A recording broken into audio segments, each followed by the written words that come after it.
Hey Matthew, thanks for coming in this morning. Just looking to get a quick update on how we're going with the business development side of the business. I understand recently you've been looking to implement some different strategies to help improve that side of the company. And we've got a strong understanding that we need to improve that side of our business for the long-term growth. And was looking to just understand more about what you've been doing and what's planned for the future. Yeah, no worries. Sure, Kent. Look, so obviously we started the process off with the debrief, with the brief from Ellen, and we essentially sat down with the training group, discussed some strategies. We had a bit of a look at what the key issues were around the development group. The review was carried out by myself, Ellen, and with the assistance of David, who's obviously the business development manager. Long story short, we decided to implement a bit of a 3-stage program for the group, and us, even though it's a small group, we started off. We utilised what we had in the budget to put the team through a team building and communication program that was provided by RTO that we've used before, and they did that initially just to kick things off, and then I split the program into a coaching side and a mentoring side. So obviously, as far as the individuals go, we looked at their skills gap and knowledge gaps within their job roles, and we aimed the coaching side of the program at those gaps. The majority of the coaching we managed to keep in house. So, for example, a couple of the team members who are quite proficient with IT looked after and coached the other team members that we had a skills gap and knowledge gap there. That program seemed to go quite well. We had some good results out of that, or good short-term results to this point. The second part of it was the mentoring side of it. So obviously, the mentoring side was aimed at how they operated day to day, their time management, their sales skills. For example, David. Obviously, now David, as you know, has been under the executive mentoring program. Things are going quite well. All the feedback I've had from him has been positive, and his mentor. Probably the biggest problem we have at the moment is the mentoring program for the consultants, and we're having a bit of a struggle there. For example, a bit of the feedback we received recently, workload commitments are high, and I feel I'm having to catch up on my workload after attending the training. My time management and daily priorities do not always leave time for mentoring sessions, and I don't think I'm getting the level of support from my mentor. So, essentially, the first two major points of feedback tie in with time management and their day-to-day time management skills. We're having a bit of problems with that. I'm not sure. Not sure of the solution around that. I don't know if you've got any ideas for that.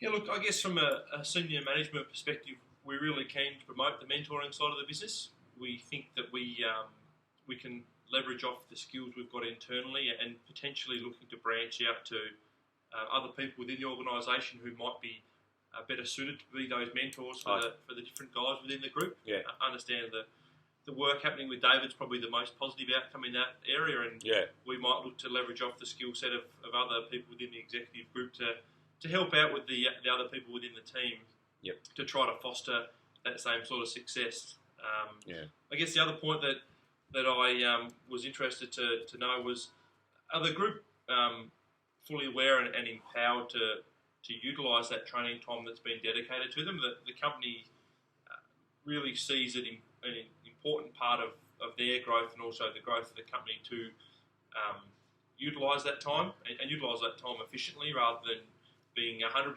focused on their day-to-day work. We need to make sure that they know they've got the support from the senior management to spend that time on training and use it wisely and upskill them, because whatever helps them and helps them develop as a person within the group will have a translational benefit to the overall organisation. So what are your thoughts on how they're approaching that? Yeah, look, I think you're right. I think we need to, and I will speak to Ellen, sorry, I was speaking to her the other day about the issues in and around the feedback, and I think that's a very good point, and I'll speak to Ellen again, and we might do a little bit of a drive at this point in time and really push through that allocated time that we've been given. I guess I'm hoping that with the coaching work that's been put into time management, that this problem will resolve itself as the individuals get used to scheduling their time day to day and week to week in a more efficient way. But I do agree. I'm not sure that we really emphasise enough the hours, the time that has been allocated. So I'm not sure that all the individuals are maximising their time per week. So we'll definitely drive that home a little bit harder and over the next couple of weeks and just see if there's any resolution out of that time problem. Because there certainly could be a perception within the group, given the previous couple of quarters of poorer results, that they get too focused on one aspect of their role and put this to one side. Yeah.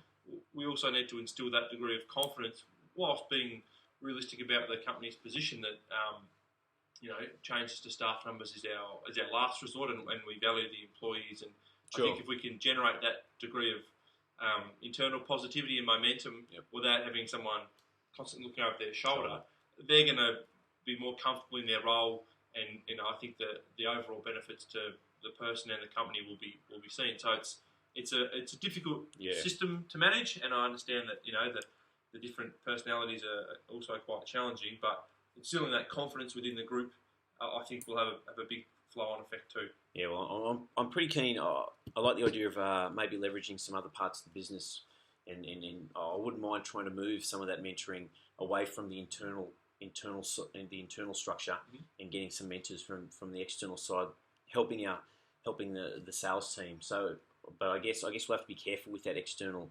mentoring part of it, because it needs to be the mentors need to be someone who have a hand in sales, have a bit of an understanding about what the team members are doing. But if we can find someone in that regard, even if it's at an executive level, I think it'd be a lot more productive. It would make the mentoring program a lot more efficient too, as well. Because obviously it's only a small team, so you've got 4 people. So if everyone's mentoring everyone else, then it's sort of multiplying the hours that's taking up. So what I might do is I might have a yarn to Ellen and speak to her, and then maybe CC you in on all the information and where we're going to head with that. We might speak to a couple of other managers within the business. We'll definitely drive home that allocated time as well in and around the coaching and mentoring program. I don't think the coaching program is a problem because, like I said, we got some positive feedback out of that. I know for a fact that, and I've seen a couple of the individuals and their restructured daily programs that they're starting to utilise the IT side of the business, and it's proving a big advantage to them in and around their time management. So that the coaching side I'm happy with. It's just this mentoring side that I'd like to put a bit more effort into, and I like the 2 ideas. So I'll definitely go back to Ellen, like I said, and we might look externally outside of the team and see if we can move some of that mentoring out of their hands, and that way they can just concentrate on their own mentee roles. That all sounds really positive, Matthew. Let's plan on having a catch up in say 3 to 4 weeks' time, and potentially have some alternative mentor options selected by then, and then we can discuss whether or not they're interested in filling those roles and potentially changing the people over to align with what we think the best strategy going forward is. But so far, very good work. Great. Right. Thanks, Kent.